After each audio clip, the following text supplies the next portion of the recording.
رمضان المبارک کے 3 اشرا کی دعا۔ سلمان فارسی رضی اللہ عنہ سے روایت ہے کہ رسول اللہ صلی اللہ علیہ وسلم نے فرمایا، رمضان ایک ایسا مہینہ ہے جس کا آغاز رحمت ہے، درمیانی حصہ مغفرت ہے اور آخر دوزخ سے فدیہ ہے۔ صحیح ابن خزیمہ، حدیث نمبر 1887۔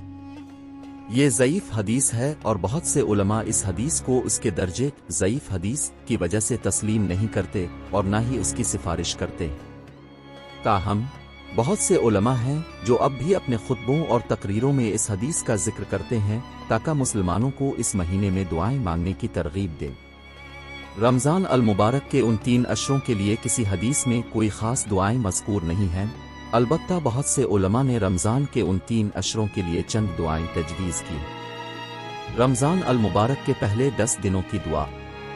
پہلی اشرا کی دعا۔ رمضان کی پہلی اشرا کی دعا رمضان کے پہلے 10 دنوں کے دوران، جسے اردو زبان میں پہلے اشرے کی دعا بھی کہا جاتا ہے، رمضان کے پہلے 10 دنوں کی دعا ہے اور دنیا بھر کے بہت سے مسلمان اس پہلی اشرا کو پڑھتے ہیں۔ رمضان المبارک کے پہلے 10 دنوں کی دعا۔